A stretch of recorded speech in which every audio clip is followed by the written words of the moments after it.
అప్పుల బాధలు వెంటాడుతున్నాయా? అయితే 6 JVR వారి జాతిరత్నాలు ధరించండి. రైట్, బ్రేకింగ్ న్యూస్ చూస్తున్నాం మన టీవీ స్క్రీన్ పై. కష్టపడి చదివి 10 మందికి ప్రాణం పోసే డాక్టర్ అవ్వాలని కలలు కనింది. తల్లిదండ్రుల ఆశలు, సొంత ఊరి నమ్మకం మోస్తూ మెడికోగా మారిన ప్రియాంక జీవితం చివరికి ఒక విషాదాంతంగా ముగిసిపోయింది. ఆమెను కోల్పోయిన తల్లిదండ్రుల గుండె కోతను ఆర్పే ధైర్యం ఎవరికైనా ఉందా? వాళ్ళ ఫ్యామిలీని కలిసి కాస్త ధైర్యం చెప్పి ఆర్థిక సహాయం చేస్తే నిజంగా చాలామంది హ్యాపీగా ఫీల్ అవుతారు రాజకీయాలకు అతీతంగా. కానీ ఇక్కడ జరుగుతున్నది ఏంటి? రాజకీయం. ఎంతలా అంటే మరి కాసేపట్లో ప్రియాంక అంత్యక్రియలు పెట్టుకొని ఏకంగా వాళ్ళ నాన్నే మీడియా ముందు మాట్లాడి ప్లీజ్ నా మాటల్ని పట్టుకుని రాజకీయం చేయొద్దని అందరికీ దండం పెట్టేంతలా. పీసీఆర్ ఒక్కసారి అలా మాట్లాడిన బయట ప్లే చేయండి. అలాగే ఏలూరు ఐజీ గారు, తర్వాత సీఎం గారి పిఏ గారు రాజమౌళి గారు మాట్లాడిన మాటలను కొన్ని ఛానల్స్ వక్రీకరించి రాసినట్టు మేము విన్నాము. దయచేసి రాజకీయం చేయొద్దండి. ఇప్పటికే పుట్టెడు బాధతో ఉన్నాం మేము. మమ్మల్ని రాజకీయాల్లోకి లాగొద్దండి దయచేసి. ఛానల్ వాళ్ళు మాకు సహకరించాలన్నప్పుడు మనస్ఫూర్తిగా సహకరించండి, మాకు న్యాయం జరిగేలా చేయండి. మీరందరూ సహకరించడం వల్లనే మాకు అన్ని విధాలుగా మాకు న్యాయం జరుగుతుంది. కాకపోతే కొంతమంది ఏదో వక్రీకరించి ఇలా మేము మొన్నటి నుంచి చూస్తున్నాం. ఒకరు చనిపోయారని, అవయవ దానాలు చేసేశారని, ఏదేదో జరిగిపోయిందని మేము చెప్పని మాటలు, మా దృష్టిలో కూడా లేని మాటలు రాసేశారు. దయచేసి తొందరపడారా రాసి మమ్మల్ని ఇబ్బంది పెట్టొద్దండి. సార్ వాళ్ళు చేసిన మాటల్ని వక్రీకరించినారని మాకు తెలిసింది ఇప్పుడే. చాలా బాధేస్తుంది. అలా చెయ్యకండి దయచేసి ప్లీజ్. మీడియా వాళ్ళు వాస్తవాన్ని అర్థం చేసుకుని మేము నిజంగా చెప్పుంటే అదే టెలికాస్ట్ చేయండి. మమ్మల్ని వేరే విధంగా బాధ పెట్టొద్దండి దయచేసి. విన్నారు కదా ఆయన చెప్పిన మాటలు. దండం పెట్టి అడుగుతున్నాడు. పోలీసులు ఆల్రెడీ కేసులు చేంజ్ చేశారు, సెక్షన్లు మార్చారు. ప్రభుత్వం తరపున కూడా మాకు అందాల్సినటువంటి ఏదైతే ఉందో అది కూడా మాకు ఓకే, పర్లేదు, ఇబ్బంది ఏం లేదు. కానీ మీరు నేను మాట్లాడిన మాటల్ని రాజకీయంగా వాడుకోకండి ప్లీజ్, కొన్ని మీడియా ఛానల్ అని చెప్తున్నారు. నిజంగా ఇంతకన్నా చండాలం ఇంకేమన్నా ఉంటుందా? కన్ను మిన్ను కానకుండా అత్యంత దారుణంగా కారు నడిపిన తాగుబోతుల దాష్టికానికి ప్రియాంక ప్రాణం గాల్లో కలిసిపోయింది. ఏపీ ప్రభుత్వం రియాక్ట్ అయింది. 20 లక్షల సాయం ప్రకటించింది. CM Chandrababu, deputy CM Pawan Kalyan, హోంమంత్రి అనిత వాళ్ళ ఫ్యామిలీతో మాట్లాడారు. ప్రియాంక హత్యకు కారణమైన దస్వంత్, జోసెఫ్పై సెక్షన్లు కూడా చేంజ్ చేశారు. నాన్ బెయిలబుల్ సెక్షన్స్ పెట్టారు. అన్నీ కలిసి వస్తే ఎన్కౌంటర్ కూడా చేయొచ్చేమో. చేతికొచ్చిన కూతురు పోయి కొండంత దుఃఖంలో వాళ్ళ తల్లిదండ్రులు ఉంటే వాళ్ళతో రాజకీయం ఏంటి చండాలంగా? అసలు నాకు అర్థం కాని విషయం, వాళ్ళ పేరెంట్స్ అండ్ డాక్టర్లే కాదు, తెలుగు రాష్ట్రాల ప్రజలు ముక్తకంఠతో ఒకటే మొక్కారు, ప్రియాంక హాస్పిటల్ నుంచి హ్యాపీగా నడుచుకుంటూ రావాలి అని. ఇంకా దీన్ని రాజకీయం చేసుకుంటూ ఆవిడ ఆత్మను కూడా బాధ పెట్టాలా? ఏం పాపం చేసింది ప్రియాంక? కుదిరితే తనకు న్యాయం జరగాలని ప్రభుత్వం మీద కాస్త ఒత్తిడి తీసుకురండి. దాన్ని ఎవ్వరూ కాదనరు, ఎవరు దాన్ని ఆపేక్షించరు. అంతేగాని మెడికో ప్రియాంక మరణాన్ని మాత్రం రాజకీయం చేయడం నిజంగా కరెక్ట్ కాదు. అసలు ఒక ప్రాణం పోయినప్పుడు జరగాల్సింది ఆత్మ పరిశీలన, ఆ కుటుంబానికి న్యాయం. కానీ ఇక్కడ జరుగుతున్నది స్వార్థపు రాజకీయాలు, ఒకరిపై వేసుకుంటున్న నిందలు, ఆ రాద్ధాంతం. నిజంగా ఇదే జరుగుతుంది. డియర్ పొలిటీషియన్స్, ఓట్ల లబ్ధి కోసం ప్రియాంక లాంటి అమాయకపు జీవితంతో ఆడుకోవద్దు. ఒక బిడ్డను పోగొట్టుకొని కంటి పాపలా చూసుకున్న కూతురు ఇక లేదని, ఇక రాదని బాధతో రగిలిపోతున్న ఆ తల్లిదండ్రుల కన్నీళ్లు మీకు కనిపించట్లేదా? న్యాయం పోరాటంలో ఉండాలి, రాజకీయాల్లో కాదు. ప్రియాంక మరణానికి బాధ్యులు ఎవరో తేల్చి ఆమె ఆత్మకు శాంతి చేకూర్చాల్సింది పోయి ఈ దారుణాన్ని రాజకీయం చేయడం నిజంగా ఎంతవరకు న్యాయం? కనీసం ఆ బిడ్డ పవిత్ర జ్ఞాపకాలనైనా ప్రశాంతంగా ఉండనివ్వండి. రాజకీయాలు పక్కన పెట్టేసి ఒక మనిషిగా, ఒక సమాజంగా ప్రియాంక కుటుంబానికి అండగా నిలబడదాం. గెలవాల్సింది న్యాయం, రాజకీయం కాదు ఇక్కడ. అంటే అప్పుడెప్పుడో వివేకానంద రెడ్డి హత్య కేసు కాడ నుంచి దాన్ని ఎవరో చంపారని చెప్పి అక్కడ రాజకీయం చేశారు. అండ్ దాని తర్వాత నా తలలో వెంట్రుకలు ఎన్నైతే ఉన్నాయో అన్ని రాజకీయ హత్యలు జరిగాయి. ఆన్ రికార్డ్ ప్రకారం కేవలం 244 హత్య కేసులు మాత్రమే జరిగినట్టుగా చిత్రీకరించారు వైసీపీ గవర్నమెంట్లో. వాటన్నిటికీ కులాన్ని ఆపాదించడం, మతాన్ని ఆపాదించడం, ఇరు వర్గాల మధ్య గొడవలు ఇంకా పెచ్చరులేలా చేయడం, వాళ్ళు కొట్టుకుంటుంటే వచ్చే మంటని చలిగాసుకోవడం నిజంగా ఎంతవరకు కరెక్ట్? సరే, ఎక్కడో కడపో చిత్తూరు లేకపోతే ఇలాంటి చోట ఎవడో ఒక రౌడీ షీటర్ పోయాడంటే అనుకోవచ్చు. రాజమండ్రి లాంటి పీస్ఫుల్ ఏరియాలో ఒక ప్రాణాలని కాపాడాల్సిన డాక్టర్ తన ప్రాణం కోసం 4 గోడల మధ్య ఊపిరి కోసం కొట్టుమిట్టాడింది.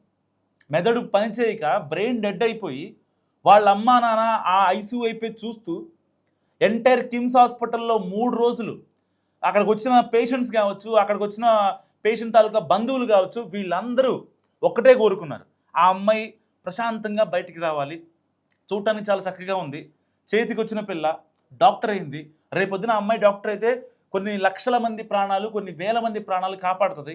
అలాంటిది అంతమంది అక్కడ అంటే కులాలకి మతాలకి అతీతంగా ప్రార్థనలు చేశారు. అలాంటి అమ్మాయి చనిపోతే బాధపడాల్సింది పోయి, లేదంటే వాళ్ళ ఫ్యామిలీకి అంతో ఇంత సహాయం చేయాల్సింది పోయి, లేదు సహాయం చేయం మేము, ఎందుకంటే ఏదైతే సిద్ధిరప్పలరాజు కొడుకు విషయంలో ఏదైతే వాళ్ళిద్దరూ బయటకు వచ్చిన తర్వాత, కోర్టు నుంచి బయటకు వచ్చిన తర్వాత, జైలు నుంచి బయటకు వచ్చిన తర్వాత వాళ్ళని వెళ్ళి పరామర్శిస్తాం, కానీ చనిపోయిన దానయ్య కుటుంబాన్ని ఎలాగైతే మనం పరామర్శించమో అదే రేంజ్లో ఇక్కడ కూడా ప్రియాంక కోసం ఎలాగైనా సరే ఇక్కడ కూటమి సర్కార్ని ఇరుకున పెడదాం, ఇబ్బంది పెడదాం అని చెప్పి అనుకోవటమే తప్ప క్యాండిల్ ర్యాలీలు ఏ ర్యాలీలు చేసినా నిజంగా ఆ అమ్మాయి గనక పోయిందనే బాధ మీలో 1% ఉంటే నిజంగా వైసీపీ అధ్యక్షుడు జగన్మోహన్ రెడ్డి గారు ఆ ట్వీట్లకి సరిపెడతారా, లేదంటే రాజమండ్రి వెళ్ళి వాళ్ళ కుటుంబాన్ని పరామర్శిస్తారా? కనీసం హాస్పిటల్లో ఉంటే వెళ్ళగలిగారా? హైదరాబాద్ రాలేదా జగన్మోహన్ రెడ్డి గారు? ఆ అమ్మాయి హాస్పిటల్లో ఉన్నప్పుడు జగన్మోహన్ రెడ్డి గారు హైదరాబాద్ రాలేదా? ఎంతవరకు బురజల్లే కార్యక్రమం ఇదే జరుగుతుంది ప్రియాంక మరణం చుట్టూ. ఆ రోజు నుంచి ఈ రోజు వరకు కూటమి సర్కార్ పట్టించుకోలేదు, నిందితుల్ని సేవ్ చేస్తున్నారు, అక్కడ లోకల్ ఎమ్మెల్యే సేవ్ చేస్తున్నారు, లేకపోతే ఇంకోళ్ళు సేవ్ చేస్తున్నారు. ఇంతలా రాజకీయ మరక, రాజకీయ దురద పూసుకొని ప్రతి దాన్ని రాజకీయించడం నిజంగా ఎంతవరకు కరెక్ట్ ఒక్కసారి ఆలోచించండి. పార్టీలకి అతీతంగా, రాజకీయాలకు అతీతంగా మాట్లాడుకుందాం కొన్ని విషయాలు.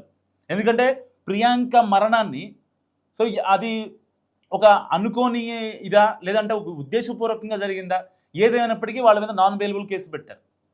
ఇక ఆ అమ్మాయి ప్రాణం ఇప్పుడు మనం ఎంత మాట్లాడుకున్నా ఆ అమ్మాయి ప్రాణం రాదు, కానీ ఆ పవిత్ర ఆత్మకు శాంతి చేకూర్చాలంటే మన వంతు సహాయం మనం చేయాలి, అంతే తప్ప వాళ్ళ ఏదైతే నిందితులు ఎవరైతే ఉన్నారో ఆ అమ్మాయితో అంత రూడ్గా బిహేవ్ చేసి తల మీద కాలెక్కించిన వాళ్ళు ఎవరైతే ఉన్నారో వాళ్ళని ఎన్కౌంటర్ చేయాలి. వాళ్ళని ఎన్కౌంటర్ చేయమని చెప్పి ప్రభుత్వాన్ని గట్టిగా నిలదీయాలి, ప్రశ్నించండి, ట్వీట్లు చేయండి, మీ అఫీషియల్ ట్విట్టర్లో కావచ్చు, ఫేస్బుక్లో కావచ్చు, ఇన్స్టాగ్రామ్లో కావచ్చు, గవర్నమెంట్ని ట్యాగ్ చేయండి.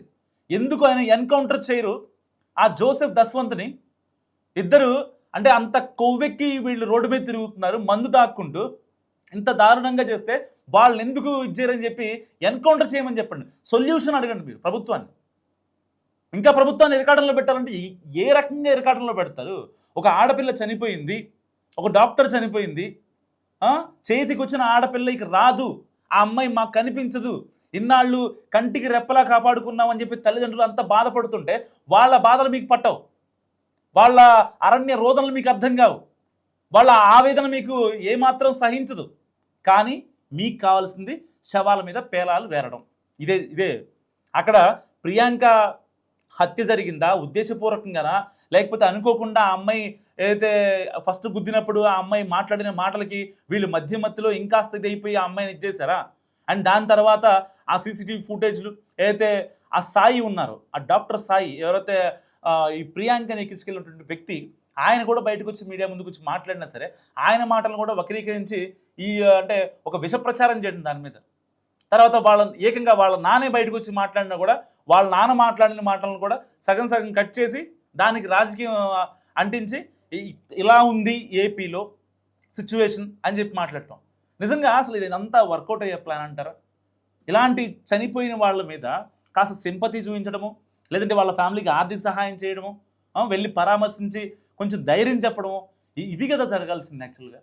కానీ ఇక్కడ మనం జరుగుతుంది ఏంటి ప్రియాంక విషయంలో? కంప్లీట్గా మొత్తం డిఫరెంట్ అనమాట. వాళ్ళ ఫ్యామిలీ మీదే బురద, ఏకంగా కాసేపట్లో అంత్యక్రియలు వాళ్ళ నానే బయటకు వచ్చి ఒక వీడియో చేసి మీడియాకి ఇచ్చారు. ఏంటో తెలుసా? మా కూతురుతో రాజకీయం చేయొద్దు, మాకు రాజకీయాలకు అసలు సంబంధం లేదు, మా అమ్మాయి ఒక డాక్టరు చనిపోయింది, వాళ్ళు చంపేశారు, వాళ్ళకి శిక్ష పడాలి, మామూలు కాదు, మరొక్కసారి ఎవడైనా తాగొచ్చి కారు తీయాలన్నా, తాగొచ్చి అలాంటి పబ్లిక్ ప్లేసుల్లో తిరగాలన్నా ఒకడికి భయం రావాలని చెప్పి గట్టిగా మాట్లాడండి అని చెప్పి ఆయన మాట్లాడారు. అంటే ఎంత వరస్ట్ సినారియో అర్థం చేసుకోవాల్సిన పరిస్థితి మనం. నిజంగా ఎక్కడా ఉండదేమో ఇలాంటి రోత, ఇలాంటి కంపు ఏ రాష్ట్రంలోనూ ఉండదు. మేబీ బయట దేశాల్లో కూడా ఉండదు, పాకిస్తాన్లో కూడా ఉండదేమో. అలాంటి పరిస్థితి ఉంది ఇక్కడ. ఎంతవరకు రాజకీయం చేయడం. అక్కడ ప్రియాంక మరి ఎలా చనిపోయింది ఏంటి, ఒక ఛార్జ్ షీటు పోలీసులు ఇవ్వాలి, దానికి సంబంధించిన ఇప్పటికే వాళ్ళు రిమాండ్కి పంపించారు. వాళ్ళతో వాళ్ళు ఇన్వెస్టిగేషన్లో ఏం చెప్తారు, వాళ్ళు ఇచ్చే స్టేట్మెంటు, దాన్ని బట్టి మొత్తాన్ని అన్నిటినీ పరిగణనలో తీసుకొని ఏం చేయాలో అది చేస్తుంది ప్రభుత్వం. ఆల్రెడీ ఇప్పటికే పవన్ కళ్యాణ్ మాట్లాడారు, సీఎం చంద్రబాబు మాట్లాడారు, బాధిత కుటుంబంతో మాట్లాడారు, ధైర్యం చెప్పారు. కనీసం వాళ్ళతో మాట్లాడే ప్రయత్నం అని చేశారా వైసీపీ వాళ్ళు? చేయలేదు, చేయరు. కానీ రాద్ధాంతం మాత్రం నెక్స్ట్ లెవెల్లో ఉంటుంది, సొల్యూషన్ మాత్రం జీరో. అందుకే 2024 ఏదైతే సోషల్ మీడియాలో వీళ్ళు పెట్టే ఆ ట్రోలింగ్స్ ఏవైతే ఉందో నెటిజన్లు చాలా దారుణంగా కామెంట్ చేస్తున్నారు. ఎంత దారుణంగా చేయాలా, చనిపోయిన ప్రియాంకను కూడా రాజకీయం చేయాల్సిన అవసరం ఏం వచ్చింది వైసీపీకి? అందుకనే కదా 2024లో అన్ని సీట్లు తగ్గించారు, కనీసం ప్రతిపక్ష హోదా కూడా ఇవ్వలేదు. ఇలా చేశారు కాబట్టే కదా మళ్ళీ ఇప్పుడు ఇలాంటి ప్రియాంక హత్యల్ని కూడా, లేకపోతే ఉద్దేశపూర్వకంగానో అనుకోకుండానో జరిగిన దానికి కూడా ఆ అమ్మాయి పేరుతో రాజకీయం చేయడం ఎంతవరకు కరెక్ట్ అంటూ నెటిజన్లు దుమ్మెత్తిపోతున్నారు సోషల్ మీడియాలో. ఒక్కసారి గమనించండి, కొన్ని కామెంట్స్ చూడండి, మీకే అర్థమవుతుంది. అక్కడ ఎండ్ ఆఫ్ ది డే నిందితుల్ని రక్షించమని, నిందితుల్ని సేవ్ చేయమని ఎవ్వరూ అనలేదు. ఏ పార్టీ వాళ్ళు కూడా అనలేదు. ఒకవేళ ఏ పార్టీ వాళ్ళైనా అంటే వాళ్ళు నిజంగా వాళ్ళ కడుపుకి అన్నం తినరు, గడ్డే తింటారని అర్థం. గడ్డి కాదు ఇంకేదైనా అశుద్ధాలు తింటారని అర్థం. ఎట్టి పరిస్థితుల్లో మనం టీవీ దాదాపుగా 4-5 రోజులుగా వాళ్ళని ఎన్కౌంటర్ చేయాలి, లేదంటే హ్యాంగ్ చేయాలనే ఒక ఉద్దేశం మీద ఉంది. మనం టీవీ స్టాండ్ ఇప్పటికీ ఎప్పటికీ మారదు వాళ్ళ విషయంలో. కానీ రాజకీయాలకు అతీతంగా చూసిన వాళ్ళకి మస్ట్గా ఈ వీడియో కామెంట్ చేయండి.